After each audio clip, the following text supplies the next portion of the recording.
श्री राधे कृष्ण की जय। भारत अनंतवेद चैनल पर मैं आपका हार्दिक स्वागत करती हूँ। आज की ये वीडियो बहुत ही विशेष है क्योंकि आज की वीडियो में बताए गए अध्याय को सुनने मात्र से पापों से मुक्ति मिलती है और इस वीडियो में जो वैशाख में कही और सुनी जाने वाली कहानी है उसे सुनने और कहने से मनोवांछित इच्छा प्राप्त होती है। आज आप सुनेंगे वैशाख महात्म के अध्याय 7 को। पिछली वीडियो में हमने अध्याय 6 के बारे में सुना था, जहां हमने भगवत कथा के श्रवण और कीर्तन का महत्व तथा वैशाख मास के धर्मों के अनुष्ठान से राजा पुरुयशा का संकट से उद्धार होने के बारे में जाना था। वैशाख मास के महत्व से राजा पुरुयशा ने 5 पुत्र प्राप्त किए और अपना खोया राज्य पुनः प्राप्त कर लिया और पांचाल देश में अकाल खत्म हो गया। अब अध्याय 7 में हम राजा पुरुयशा की सायुज्य मुक्ति की कथा सुनेंगे, जिसमें भगवान का दर्शन, राजा के द्वारा भगवत स्तुति और भगवान के वरदान के माध्यम से राजा की मुक्ति कैसे हुई, हम इसकी जानकारी प्राप्त करेंगे। इससे पहले कि हम अपनी वीडियो शुरू करें, हम आपसे निवेदन करना चाहते हैं कि अगर आपको हमारी वीडियोस अच्छी लगती हैं तो कृपया हमारे चैनल को जरूर सब्सक्राइब कीजिए, हमारी यूट्यूब फैमिली के साथ जुड़िए और ऐसे ही अपना साथ हमारे साथ बना के रखिए। तो चलिए आज की कथा शुरू करते हैं। सूत जी कहते हैं, जब भगवान नारायण राजा पुरुयशा को दर्शन देने आए तब परमात्मा भगवान नारायण 4 भुजाओं से सुशोभित थे। उन्होंने हाथों में शंख, चक्र, गदा और पद्म धारण कर रखा था। वे पीतांबर धारण करके वनमाला से विभूषित हो रहे थे। भगवती लक्ष्मी तथा एक पार्षद के साथ गरुड़ की पीठ पर विराजित थे। उनका तेज ऐसा था कि जो कोई भी न सह पाए। इस तेज को देखकर राजा के नेत्र सहसा मूंद गए थे। उनके सब अंगों में रोमांच हो गया और नेत्रों में अश्रुधारा प्रवाहित होने लगी। भगवत दर्शन के आनंद में उनका हृदय सर्वथा डूब गया था। उन्होंने तत्काल आगे बढ़कर भगवान को प्रणाम किया, फिर प्रेम विहल नेत्रों से जगदीश्वर श्री हरि को बहुत देर तक निहार कर उनके चरण धोए और उस जल को अपने मस्तक पर धारण कर लिया। उन्हीं चरणों की धोवन रूपा श्री गंगा जी ब्रह्मा जी सहित तीनों लोगों को पवित्र करती है। तत्पश्चात राजा ने महान वैभव से बहुमूल्य वस्त्र, आभूषण और चंदन से हार, धूप, दीप तथा अमृत के समान नैवेद्य के निवेदन आदि से एवं अपने तन, मन, धन और आत्मा का समर्पण करके अद्वितीय पुराण पुरुष भगवान विष्णु का पूजन किया। पूजा के बाद इस प्रकार स्तुति की, जो निर्गुण निरंजन एवं प्रजापतियों के भी अधीश्वर हैं, ब्रह्मा आदि संपूर्ण देवता जिनकी वंदना करते रहते हैं, उन परम पुरुष भगवान श्री हरि को मैं प्रणाम करता हूँ। शरणागतों की पाप राशि का नाश करने वाले आपके चरण बिंदु को परिपक्व योग वाले योगियों ने जो अपने हृदय में धारण किया है, यह उनके लिए बड़े सौभाग्य की बात है। बढ़ी हुई भक्ति के द्वारा अपने अंतकरण तथा जीव भाव को भी आपके चरणों में ही चढ़ाकर वे योगी जन उन चरणों के चिंतन मात्र से आपके धाम को प्राप्त हुए हैं। विचित्र कर्म करने वाले आप स्वतंत्र परमेश्वर को नमस्कार है। साधु पुरुषों पर अनुग्रह करने वाले आप परमात्मा को मेरा पूर्ण प्रणाम है। प्रभु, आपकी माया से मोहित होकर मैं स्त्री और धन रूपी विषयों में भटकता रहा हूँ। अनर्थ में ही मेरी अर्थ दृष्टि हो गई थी।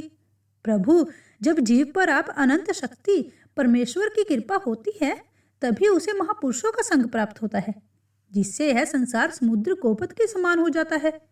हे ईश्वर, जब सत्संग मिलता है तभी आप में मन तथा बुद्धि का अनुराग होता है। मेरा समस्त राज्य जो मुझसे छिन गया था, वह भी आपका मुझ पर महान अनुग्रह ही हुआ था, ऐसा मैं मानता हूँ।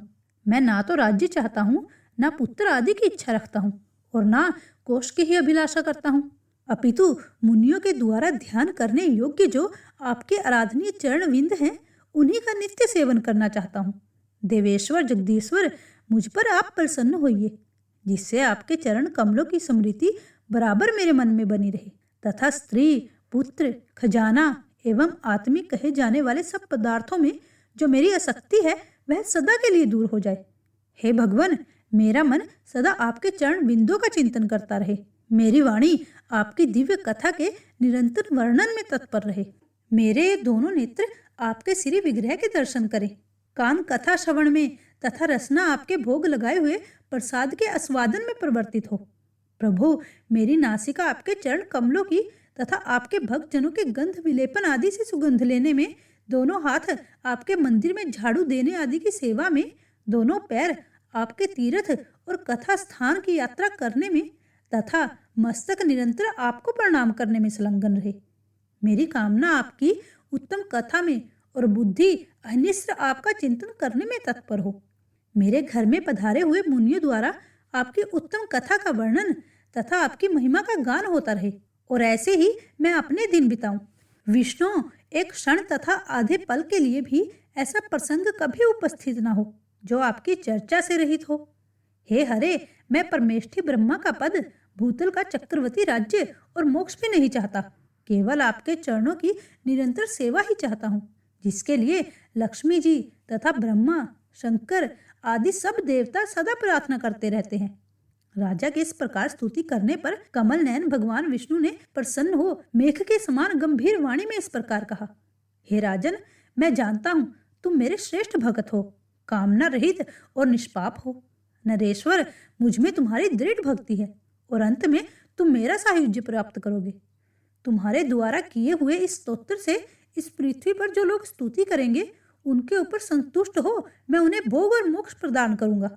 यह अक्षय तृतीया इस पृथ्वी पर प्रसिद्ध होगी, जिसमें भोग और मोक्ष प्रदान करने वाला मैं तुम्हारे ऊपर प्रसन्न हूँ।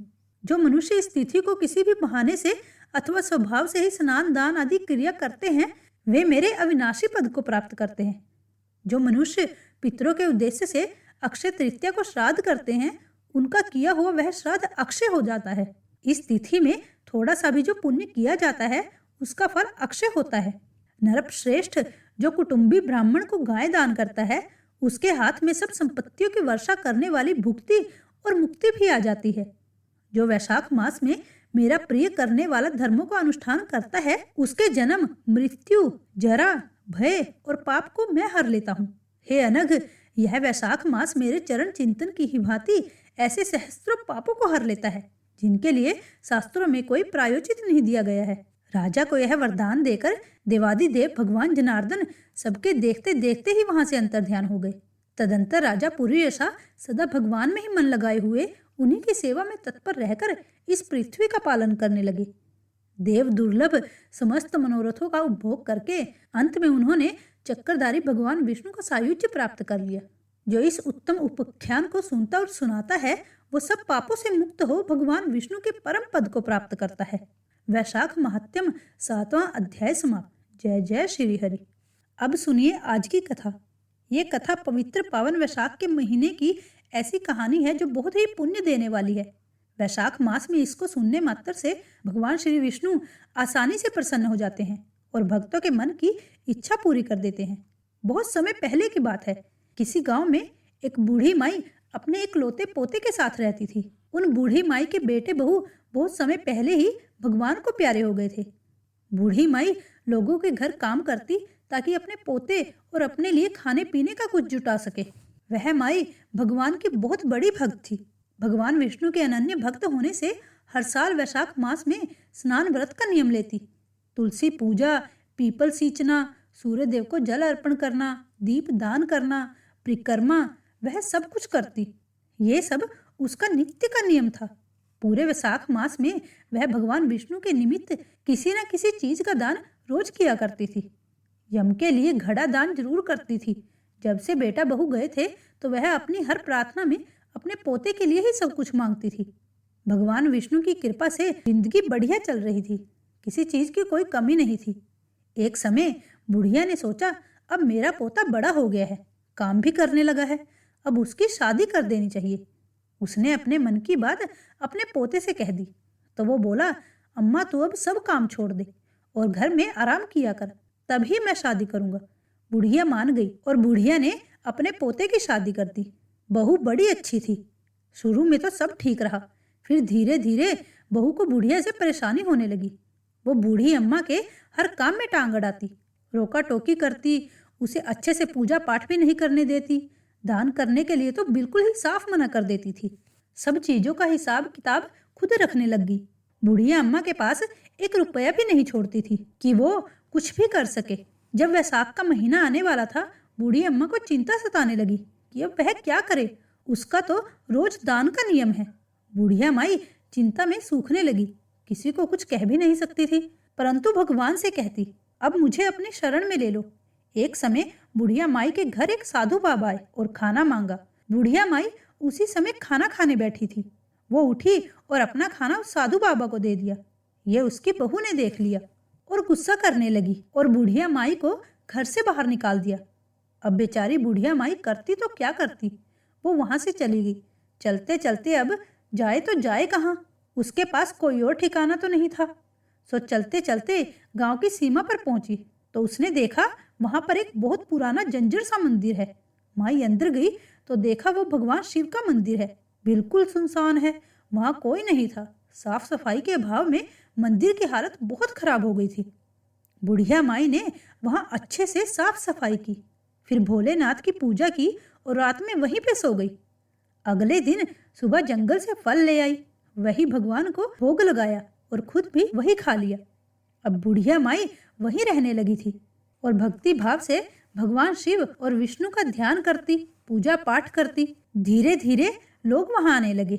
बुढ़िया माई को कुछ न कुछ दक्षिणा दे जाते।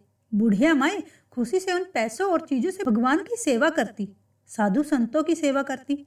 वैसाख का महीना आया। बुढ़िया माई को अब कोई चिंता नहीं थी। उसने वैसाख स्नान व्रत किया।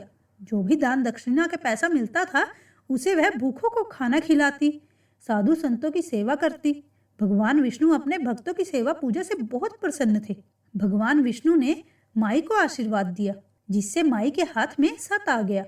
मंदिर में बहुत लोग आते थे, पर जिसके सर पर बुढ़िया माई खुद अपना हाथ रख देती थी उसकी कामना पूरी हो जाती थी। लोगों ने इस चमत्कार को धीरे धीरे महसूस किया। अब ज्यादा भक्तों की भीड़ उस मंदिर में रहती। माई के पास अच्छी खासी दान दक्षिणा इकट्ठी हो जाती थी, पर माई कुछ भी खुद नहीं रखती थी। माई सब कुछ सेवा में लगा देती थी।